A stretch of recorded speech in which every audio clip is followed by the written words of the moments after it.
Salut les gars, j'espère que vous allez bien. Si tu viens de débarquer sur la chaîne, je te le fais rapidement, mais voilà, je donne des conseils pour les mecs, pour qu'ils deviennent plus séduisants, qu'ils apprennent à draguer, qu'ils apprennent à séduire, voilà, qu'ils se développent les gars, ben oui. Donc bienvenue sur la chaîne La Séduction pour les zéros, tu peux intégrer le canal Telegram en bas, si tu as un coaching, un premier appel gratuit, c'est en bas aussi que ça se passe, et aujourd'hui on va passer tout de suite au sujet de la vidéo. La crise de la quarantaine pour les hommes, qu'est-ce que c'est, bon sang? Alors, je l'ai appelé la crise de la quarantaine, mais en vrai, on pourrait l'appeler la crise de la trentaine, la crise de la cinquantaine. Il n'y a finalement pas vraiment d'âge pour avoir sa petite crise interne, et vous allez peut-être vous dire, bah, ouais, bon, quel est le rapport avec la drague, là? Bon, tu sors un petit peu du truc.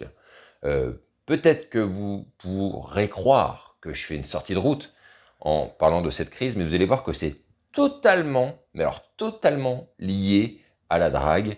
Euh, Pas que, mais vraiment, le lien il est tellement énorme que c'est obligé, il faut en parler. D'ailleurs, je sais très bien qu'il y a des gens qui sont jeunes, qui regardent aussi cette chaîne, et des gens qui sont moins jeunes, hein, qui sont plus vers ma tranche d'âge. Je vais expliquer en quoi ça consiste, pourquoi c'est pas une fatalité, alors que tout le monde dit que c'est une fatalité. Et ensuite, qu'est-ce qu'on peut faire? Alors, on va expliquer tranquillement en quoi consiste la crise de la quarantaine, parce qu'on entend tout et n'importe quoi. Comme vous le savez, je ne suis plus tout jeune, les gars. Bon, on se refait pas, hein, on ne choisit pas son année de naissance. Pardonnez-moi les 2000, mais non, je ne fais pas partie de votre équipe. Mais ce que j'ai pu observer durant ma vie, c'est que oui, il y a des gens qui ont fait leur crise. Alors, on pourrait croire, puisque certains me l'ont dit, des proches à moi, que j'ai fait la mienne à une époque, j'avais peut-être 30, 32, 33 ans. En réalité, pas du tout. C'est juste qu'il y a un moment donné, tu réalises quelque chose. Ceux qui font des crises, on parle bien de crise les gars, on a un peu cette caricature du gars à un moment donné qui pète un câble, il s'enferme dans une pièce tous les jours, il fait des shows, je sais pas, il bricole, il fait des trucs, le mec il vrille complètement. Et il y a des gars à qui ça arrive. Et je vais vous expliquer pourquoi est-ce que tout à coup, il y a un moment donné, il y a des gars qui disjonctent complètement, qui se disent, allez, tout par terre, tout dehors, et on essaie de faire autre chose, voire on sait une remise en question totale. Eh bien, c'est très très simple, les gars. Vous allez vraiment comprendre très très simplement, et ne faites pas attention à ce que certains peuvent dire concernant cette foutue crise de la quarantaine ou trentaine, tout ce que tu veux. Parce que j'entends, mais tout et n'importe quoi, et le pire, c'est ceux qui vont théoriser ça et qui ne savent même pas de quoi ils parlent en fait. Et moi, je vais vous expliquer pourquoi, à mon sens, je n'ai connu aucune crise et pourquoi je n'en connaîtrai pas jamais, c'est sûr et certain. Je vais vous expliquer pourquoi. La plupart des gens qui font une crise de la quarantaine, on va devoir étudier un petit peu leur parcours, et c'est peut-être le vôtre d'ailleurs, ou celui que vous vouliez faire, mais généralement, chez ces gens-là, il y a quelque chose de très très simple. Ils ont une passion quand ils sont jeunes, ils font des choses, ils s'éclatent, ils apprennent, ils font des trucs, ils construisent, ils bâtissent, ils s'impliquent dans des choses, et puis vient le jour où bah, tu rencontres une petite nana, tu te poses avec elle, et puis ça devient sérieux, et puis on commence à se dire, bah, montons un plan sur l'avenir, ayons des enfants, achetons une baraque, un appartement, que sais-je. Mais en tout cas, partons dans la construction d'une vie à long terme. Donc, déjà, on va pas se mentir, pardon, il y a une phrase que j'aime beaucoup, moi, c'est seul on va plus vite, à deux on va plus loin ». Cette phrase, elle est plutôt vraie, plutôt fausse en même temps. Seul on va plus vite, c'est vrai, mais seul on va aussi parfois plus loin. À deux, on peut aller plus loin dans certains choix. Je tiens juste à signaler, c'est vrai, que derrière chaque grand homme, généralement, se cache en arrière-plan une femme. C'est tout à fait vrai. Mais la vérité, c'est que quand tu es tout seul, tu es célibataire, bah, tu fais des choses, bah, tu fais tout ce que tu veux, sans contrainte, sans limite, sans obligation, et ça te permet de faire beaucoup, beaucoup, beaucoup de choses. La vérité, c'est que lorsque déjà tu rencontres déjà une nana, tu es pris. Ton temps déjà commence à se réduire sur ce que tu es en train de faire, parce qu'il faut lui consacrer du temps, c'est bien normal.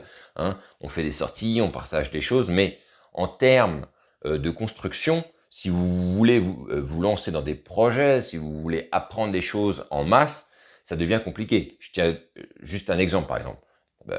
Je me répète, mais par exemple, quand je me suis mis au basket, j'ai tellement bouffé du basket que j'allais quasiment tous les jours au gymnase. C'est pratiquement incompatible de faire ça lorsque vous vous engagez avec une nana, parce que tous les soirs de 21h jusqu'à 23h, basket, basket, basket quasiment, sauf 1 ou 2 jours dans la semaine. Mais vous vous rendez bien compte que c'est dur, c'est difficile à tenir lorsqu'on est une fille, de voir son gars tous les soirs se barrer, et toi tu es là comme une conne à rester sur le canapé, hein, et bien évidemment. Donc, mais pourtant, à ce titre, la personne qui va faire ça, comme moi je l'ai fait, ça m'a permis d'aller beaucoup plus vite, hein, et aussi plus loin, hein, dans ma pratique. Mais donc ce qui se passe, c'est que les mecs se casent, donc ils sont obligés déjà de mettre un peu de côté les projets, les hobbies, les activités fétiches, mais quand vient les enfants, tu as le couperet final. Là, des enfants demandent une attention constante. On ne peut plus, surtout au début, se mettre à faire plusieurs choses en même temps et en même temps garder les mioches, parce qu'un enfant, ça ne demande que de l'attention, en fait. C'est tout le temps en train de chouiner, tu ne peux pas, et c'est pas autonome, tu ne peux pas le laisser seul, tu es tout le temps obligé de t'en occuper. Même quand ils commencent à grandir, maternelle, tout ça, bah, il faut les occuper aussi, il faut jouer avec eux, etc. Et donc là, tu te rends compte, en fait, que ton temps, il est entièrement consacré à eux, à tes enfants, ta vie de famille, ton travail, that's it. Ok? Sauf que, au début, c'est magnifique. Tu dis, bah oui, c'est du sacrifice, c'est normal. Attends, on se lance dans la vie, on devient parent, c'est bien normal. Tout à fait, c'est normal. Sauf que sur la durée, il y a un moment donné où ça devient difficile. Parce que tu te rends compte, si tu regardes un petit peu derrière toi, putain, à un moment donné, il y a 5 ans qui sont passés. Qu'est-ce que tu as fait pendant 5 ans? Ben, rien, en fait. Alors peut-être que tu peux avoir une avancée de poste, peut-être que ta carrière peut s'envoler un petit peu, mais au-delà de ça, à titre personnel, tu fais plus rien, en fait. Tu mets ta vie en stand-by.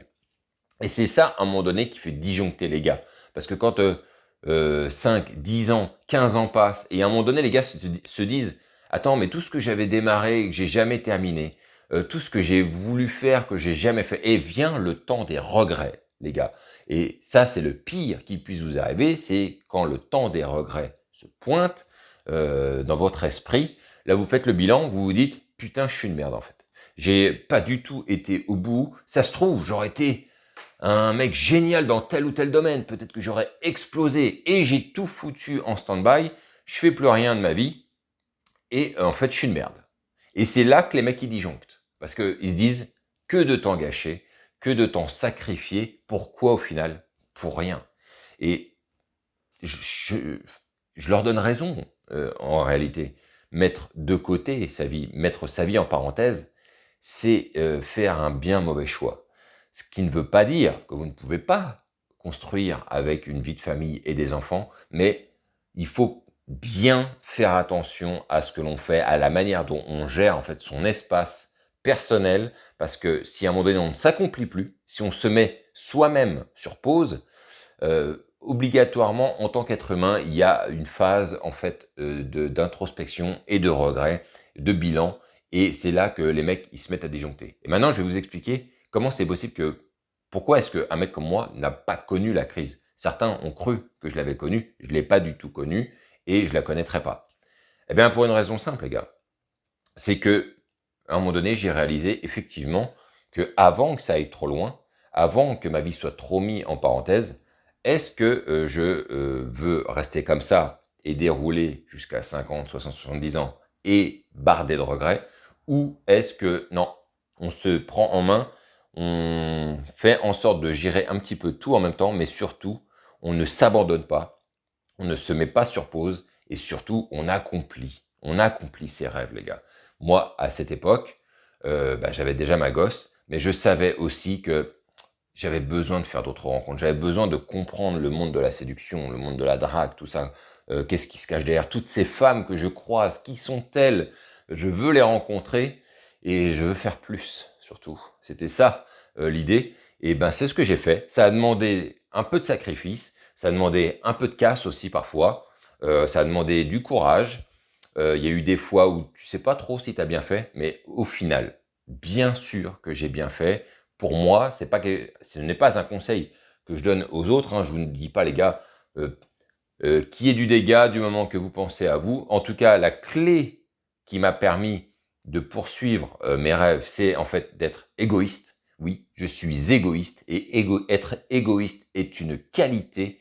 Alors qu'on montre tout le temps du doigt, oh, t'es égoïste, tu penses qu'à toi. Bien sûr, je pense à moi en priorité. Ensuite vient des étages inférieurs comme ma gosse, ma famille, tout ça. Mais bien sûr, je pense à moi et il est hors de question que ça change parce que c'est une vie, j'en aurai qu'une, malgré ce que certains disent, oui, tu as plusieurs vies, tout ça c'est un peu de la branlette, hein, parce que personne ne s'est encore souvenu des autres vies qu'il a eues. Donc là aujourd'hui je suis ici, donc je vis cette vie, et donc j'ai bien décidé de la vivre à fond, d'accomplir ce que j'ai besoin d'accomplir, sans regret. Je préfère mourir fatigué d'efforts constants en voulant chercher quelque chose que je n'ai peut-être pas obtenu, mais au moins j'y suis allé. Et ça, c'est l'essentiel parce que le pire, c'est de ne rien faire, se dire et si j'avais, et si j'avais, et si j'avais. Et au final, à un moment donné, tu pètes un câble. Et c'est pour ça qu'il y a des gars, ils se disent allez, on reprend là où on s'était arrêté et on va accomplir ses rêves. Non, ne cessez jamais de le faire en fait. C'est ça la clé. C'est la meilleure des manières pour éviter la crise de la quarantaine, de la trentaine, de la cinquantaine, c'est de ne jamais s'arrêter et de continuer de vouloir accomplir ce que vous voulez accomplir, aller au bout de vos objectifs autant que possible. C'est ça, en fait, l'essentiel. Et donc, la drague, c'est la même chose. Si vous restez là, à voir les autres, avoir des relations, vous n'y arrivez pas trop, et puis un jour, vous allez, par le plus grand des hasards, rencontrer une fille, elle est pas folle, mais bon, elle était là, donc on la prend, et que vous restez 20, 30 ans avec elle, vous allez, putain de barder de regrets. Vous allez vous dire, mais et si je m'étais mis à la drague? Et si j'avais rencontré d'autres femmes? Est-ce que je me serais pas calé avec quelqu'un d'autre au final? Est-ce que j'aurais pas connu une meilleure vie? C'est ça la question que vous allez vous poser. Et vous auriez raison de vous la poser. Il faut se la poser lorsque déjà ça commence à aller trop loin. Les gars, qu'est-ce qu'on fait? Est-ce qu'on continue comme ça pendant longtemps, pendant 20, 30 ans, et on connaît la fin de la route? Ou est-ce qu'on choisit le chemin qui est un peu plus sinueux, qui semble peut-être un peu plus dangereux, mais tellement plus exaltant, tellement plus vivant, et je me suis jamais autant senti vivant de toute ma vie que lorsque j'ai commencé à me mettre à la drague, à aborder, et on se sent vivant, et quand on accomplit ses rêves, quand on accomplit ce qu'on a besoin d'accomplir pour explorer, pour devenir quelqu'un, eh bien, c'est un plaisir, je pense, que peu de gens connaissent au final, parce que je ne connais pas beaucoup de gens qui s'impliquent à ce point dans la construction de leur propre vie, hein, d'être autant auto-centré. Et moi, je vous conseille d'être auto-centré, ce qui ne veut pas dire qu'il faut oublier les autres, mais vraiment pensez à vous, vraiment soyez égoïste, accomplissez ce que vous avez besoin d'accomplir, occupez-vous aussi de vos proches en parallèle, mais ne vous abandonnez pas, ne vous mettez pas en stand-by, c'est le pire les gars, le pire qui puisse vous arriver. Voilà ce que je voulais vous dire les gars sur la crise de la quarantaine. Cette putain de crise que tout le monde dénonce et dont personne ne comprend vraiment le sens. Moi je l'ai bien compris. Je suis très content de voir des proches qui pètent à un moment donné des boulards, comme c'est prévu lorsque tu vas trop loin en te mettant sur pause, alors que moi pas du tout. Et de voir après ces gens me dire alors Brice, c'était comment Miami? Alors c'était comment San Francisco? Ah ouais, alors t'as chopé la nuit dernière et tout. Et ça me fait tellement rigoler parce que moi je vis la vie pendant que eux, ils me regardent la vivre et ils se disent putain de merde. Et peut-être qu'on a loupé un truc les gars. Peut-être qu'on a loupé un truc. Je vais répondre pour eux, oui les gars, vous avez loupé quelque chose. C'est certain. Donc voilà, n'hésite pas à mettre un petit commentaire, dis-moi ce que tu penses de ce que je viens de te dire. Est-ce que toi-même, tu as connu la crise? Est-ce que tu penses peut-être pouvoir la connaître à terme? Mets-moi un like si tu as aimé la vidéo, ça fait fonctionner l'algorithme. Mets-moi un dislike si tu as la haine, et j'adore les gens qui ont la haine. Ayez la haine les gars, soyez rageux, ça fait du bien, parce que nous, ça nous permet, comme ça, lorsqu'on aborde une femme, de se démarquer de tous ceux qui ont la rage. Hein, voilà.